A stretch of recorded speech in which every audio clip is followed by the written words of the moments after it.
कल मेरा व्रत है, कल एकादशी है, कल व्रत है मेरा। एक दिन पहले से चिल्ला चिल्ला कर बोल रही हो कल मेरा व्रत है, कल मेरा व्रत है, कल मेरा व्रत है। दूसरे दिन व्रत चालू हुआ और व्रत चालू होने पर सुबह से कुछ बनाया खाया, क्या करा भगवान जाने, जो कुछ भी करा, केवल व्रत वाले दिन अन्न नहीं खाया, बाकी का जो खाने वाली चीज थी वो सब निपटाया।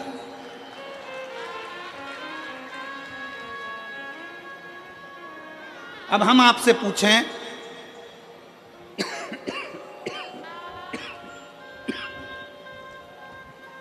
कि व्रत वाले दिन आपने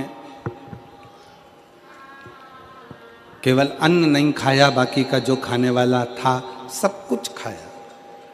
अब कोई आपसे पूछे कि आपने सवेरे भी फलाहार करा, दोपहर में तुमने फल खाया, शाम को सोते समय तुमने फलाहार करा, तुम फल खाए, इतना तुमने जो खाया उतने में तुमने भगवान का गुणगान कितना गाया, तुम भगवान का भजन कितना करा,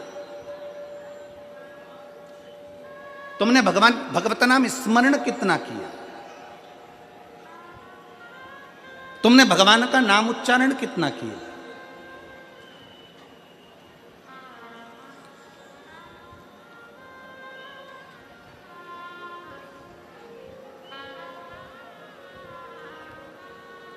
केवल खाना छोड़ा है, अन्न छोड़ा है, भोजन छोड़ा है, और दिन में सुबह से लेकर शाम तक 2-3 बार तुमने कुछ ना कुछ पाया है, वो व्रत हो सकता है आपकी दृष्टि में, पर हमारी दृष्टि में व्रत कौन सा है।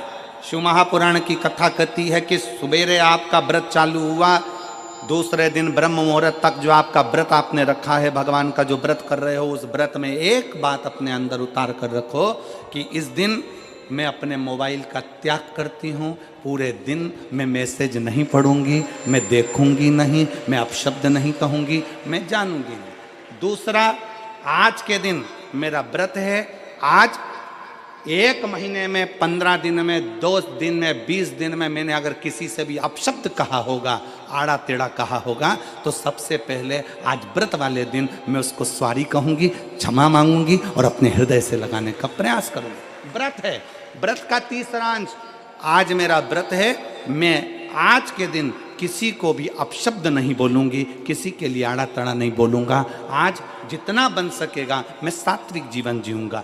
चौथा, आज मेरा व्रत है, आज के दिन मैं झूठ नहीं बोलूंगी, ना झूठ बोलूंगा सुबह से लेकर शाम तक। और 5वां, आज व्रत वाला दिन है, जितना फलाहार मैं करूंगी उसका पैसा जोड़ूंगी कि 15 रुपए का मैंने साबूदाना खाया, 10 रुपए का बटाटा खाया, ये खाया, वो खाया, सारा हिसाब लगाकर 55, 60, 70 रुपए जितने होते हैं उसमें से एक अंश निकालकर मैं उसका एक भाग किसी गौशाला में जाकर गाय को चारा जरूर दूंगी।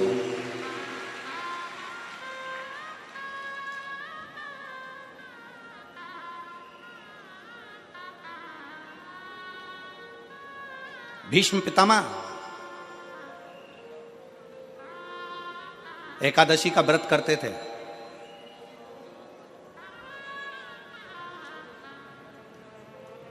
भीष्म पितामह एकादशी का व्रत करते थे।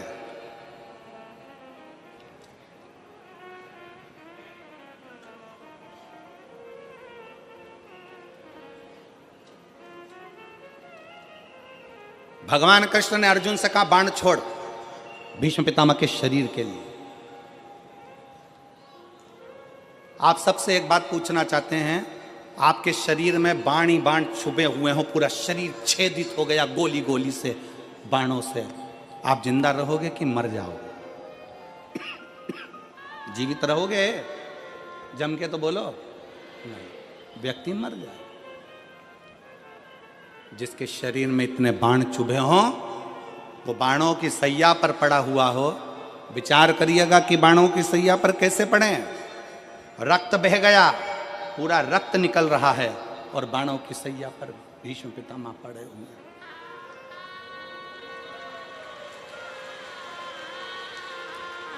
बाणों की सैया पर भीष्म पितामह पड़े। विचार करिए,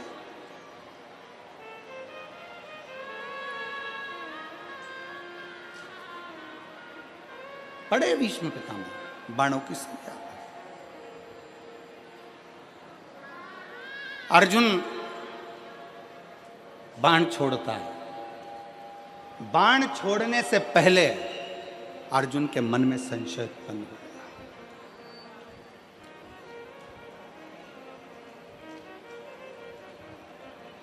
बाण छोड़ने से पहले अर्जुन के मन में संशय है।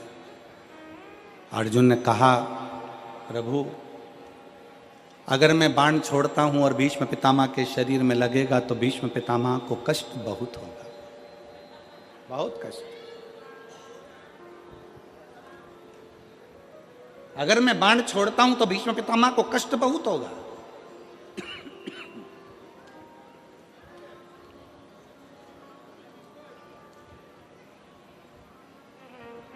भगवान कृष्ण बोलते हैं, भगवान कृष्ण ने कहा, अर्जुन तुम्हारा काम है बाण छोड़ना।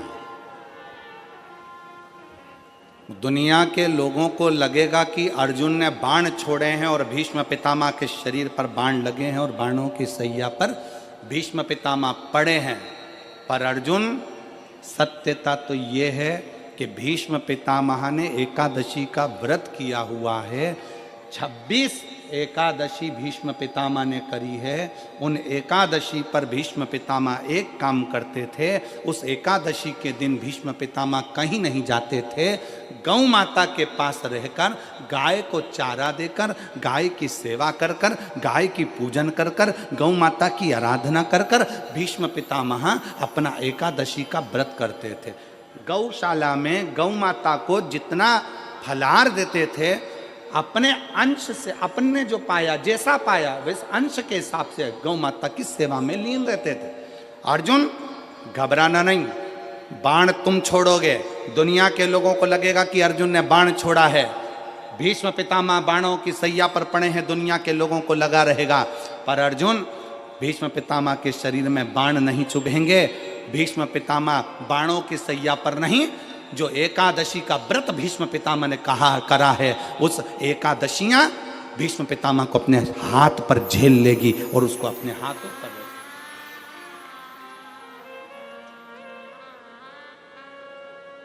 जिन एकादशी का व्रत भीष्म पितामह ने करा है, वो एकादशी भीष्म पितामह को अपने हाथों पर झेलती है। इसलिए हमारे पुष्टि मार्ग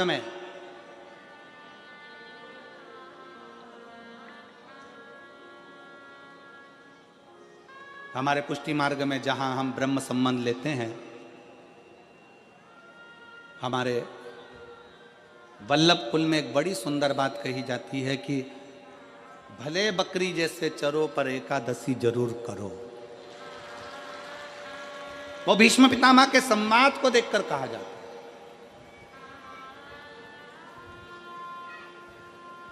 वो भीष्म पितामह के संवाद को देखा जाता है कि भीष्म पितामह के शरीर को एकादशी ने अपने हाथ में झेल कर रखा है।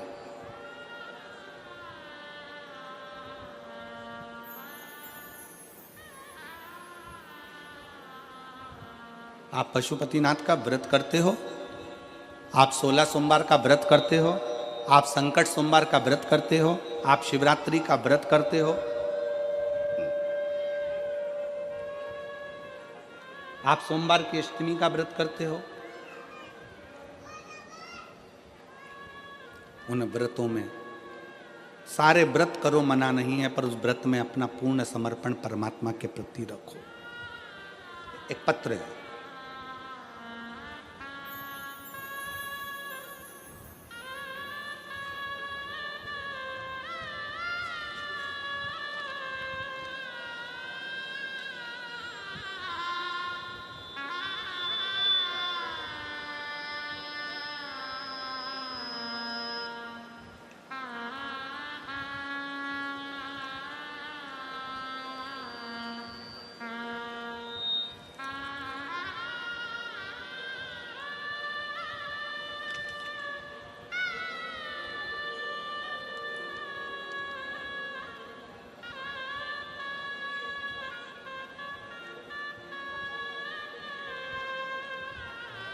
मैं दक्षा बहन, जरा एड्रेस आप पढ़ के बताओ जरा है?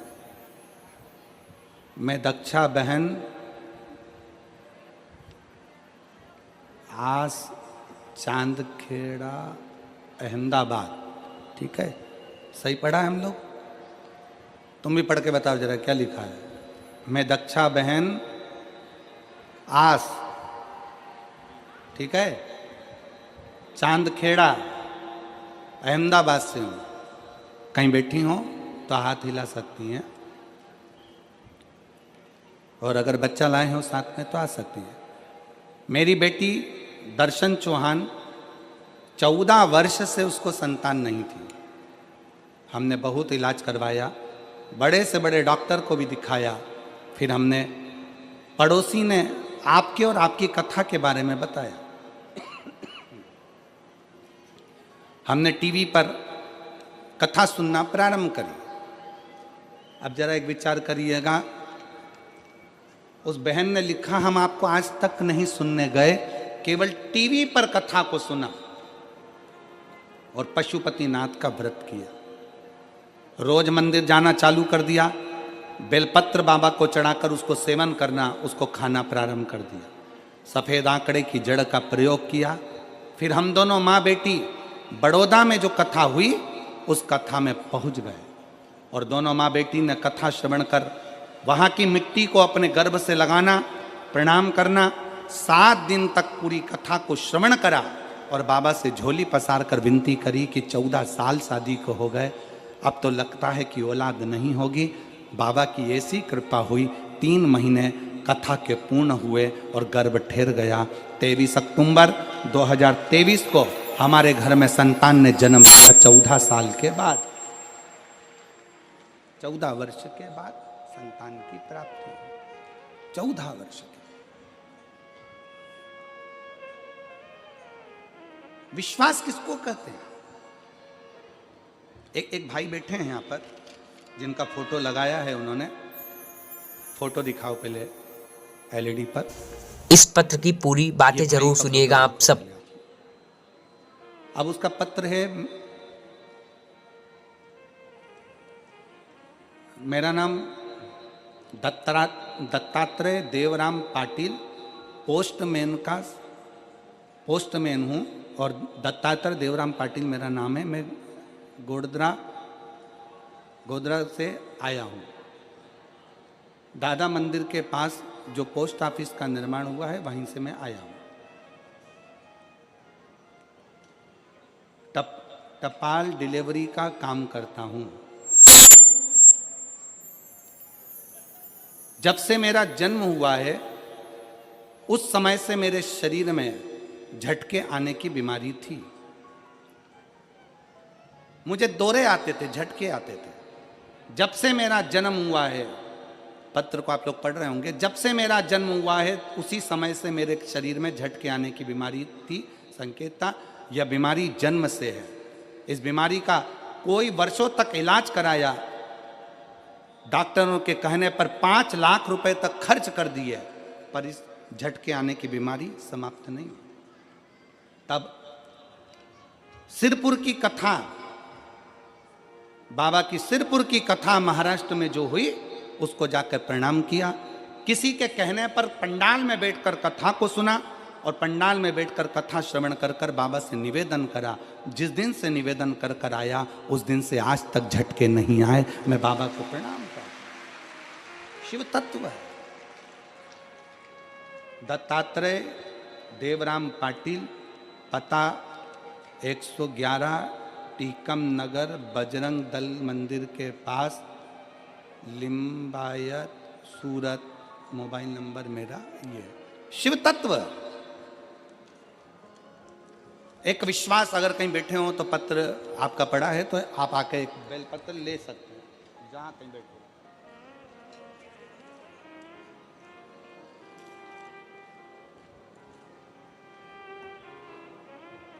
आपका भरोसा क्या कहता है, आपका विश्वास क्या कहता है? सती मैया बैठी हैं और माता सती, शंकर भगवान का यह पवित्र चरित्र कहता है कि आपका व्रत, आपकी साधना, आपका तप, आपका बल आप कैसा कर रहे हैं? केवल भूखे रहने पर भगवत पद की प्राप्ति नहीं होती, शिव महापुराण की कथा कहती है कि भूखे रहने से भगवान की प्राप्ति नहीं होती। शिव पुराण की कथा कहती है भगवान को पाने की भूख बढ़ाने से भगवान की प्राप्ति होती है। भीतर से परमात्मा को पाने की भूख बढ़ाइए, भगवान को पाने की भूख बढ़ाओ भीतर से।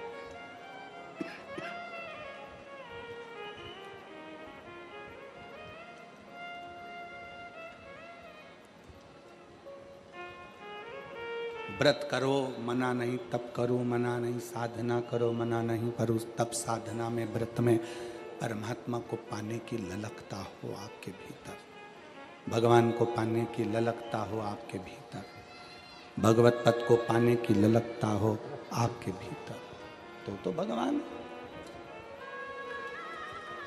और मेरे भोले तेरा सहारा है, मेरे भोले तेरा सहारा है, मेरी नैया का तू किनारा है, मेरी नैया का तू किनारा है, मेरे भोले तुझे पुकारा है, मेरे भोले तुझे पुकारा है, नैया का तू किनारा है, मेरी नैया का तू किनारा है। व्रत करो, साधना करो, तप करो, अर्चना करो, आराधना करो, जो मर्जी पड़े वो करिए, पर उस व्रत के बल पर शिव को पाने का प्रयास करिए। सती मैया तप करने के लिए बैठ गई, भगवान शंकर की आज्ञा लेकर गई, और भगवान शंकर की आज्ञा लेकर मां सती तप करने बैठी।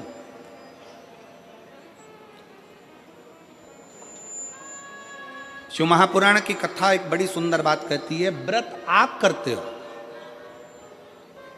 उपास आप करते हो, नियम आप लेते हो, पूरा किसको करना पड़ता है? तुम्हें नहीं। व्रत आप करते हो, उपास आप करते हो, नियम आप लेते हो, और पूरा देव अधिदेव करते हैं